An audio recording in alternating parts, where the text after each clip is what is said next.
સુરતમાં ભારતીય જનતા પાર્ટીના મહિલા મોરચાની ટીમ દ્વારા સૂત્રોચ્ચાર કરી વિરોધ પ્રદર્શિત કરી કલેક્ટરને આવેદનપત્ર પાઠવવામાં આવ્યું હતું। બિહારમાં આગામી વિધાનસભાની ચૂંટણી પૂર્વે કોંગ્રેસની જાહેર સભા દરમિયાન મંચ ઉપરથી યુવક દ્વારા વડાપ્રધાન નરેન્દ્ર મોદીના સ્વર્ગીય માતા વિરુદ્ધ અભદ્ર અને અશોભનીય ટિપ્પણી કરવામાં આવતા દેશભરમાં ભારે ચકચાર મચી જવા પામી છે।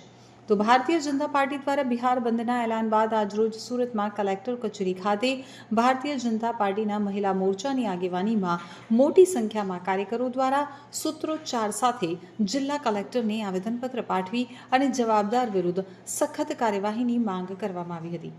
બિહારમાં આગામી વિધાનસભા ચૂંટણીને પગલે રાજકારણમાં ગરમાવો આવ્યો છે।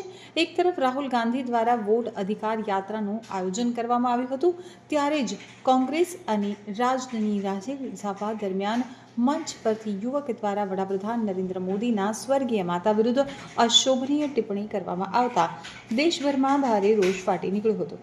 તો ભારતીય જનતા પાર્ટી દ્વારા પણ આ પ્રકારની ઘટનાને સખત શબ્દોમાં વખોડી કાઢવામાં આવી હતી।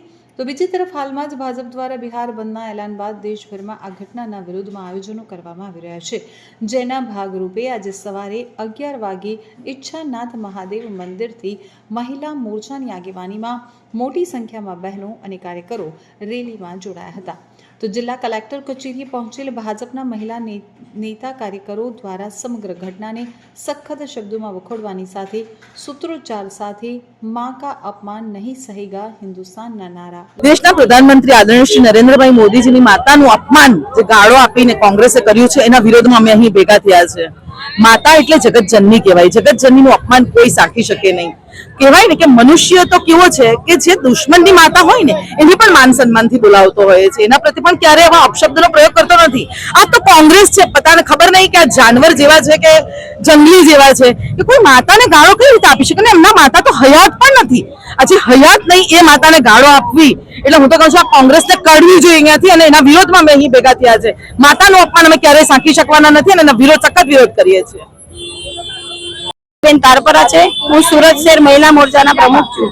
આજે ભારતીય જનતા પાર્ટી સુરત મહાનગર મહિલા મોરચા દ્વારા આજે સખત રાહુલ ગાંધીનો વિરોધ કરીએ છીએ, કારણ કે અમારા દેશના વડાપ્રધાન શ્રી નરેન્દ્રભાઈ મોદી સાહેબનું જ્યારે એમની માતા સ્વર્ગસ્થ શ્રી હીરાબાનું જ્યારે બિહારમાં જાહેર મંચ પરથી જ્યારે રાહુલ ગાંધી અને આરજેડીના લોકો અશબ્દ ટિપ્પણીઓ કરે છે, તો આવું આ ભારત દેશમાં ક્યારેય નહીં ચાલે। કારણ કે માતાનું એક સ્થાન ક્યાં હોય છે એ આપણા સ્વર્ગથી પણ ઉપર હોય છે। તો આપણી માતા એ કોણ છે એ રાહુલ ગાંધીને ખબર નહીં હોય। માતા જન્મ દે છે તો જન્મ દેનારી માતા વિશે અશબ્દ બોલવો એ અશોભનીય છે।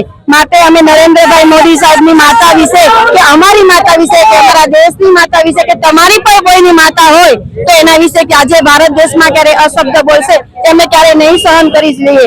અને નારી શક્તિ આજે અમારી સુરતની ભેગી થઈ અને સખત વિરોધ કરે છે અને વખોડીએ છે કે રાહુલ ગાંધીએ માફી માંગવી જ જોઈએ। જ્યાં સુધી માફી નહીં માંગે ત્યાં સુધી આ દેશની નારીઓ એના વિશે અમે અશબ્દ કે એની માતા વિશે નથી બોલતા। તો આજે અશબ્દ બોલનારા વિશે અમે આજે સખત એમનો વિરોધ કરીએ છીએ।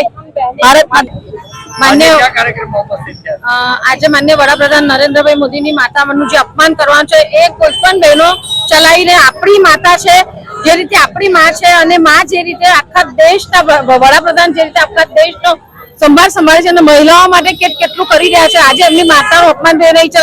આખા દુનિયાની અંદર બધા જ એમનો વિરોધ કરી રહ્યા છે અને અમે પણ આજે એમનો સખત વિરોધ કરીએ છીએ।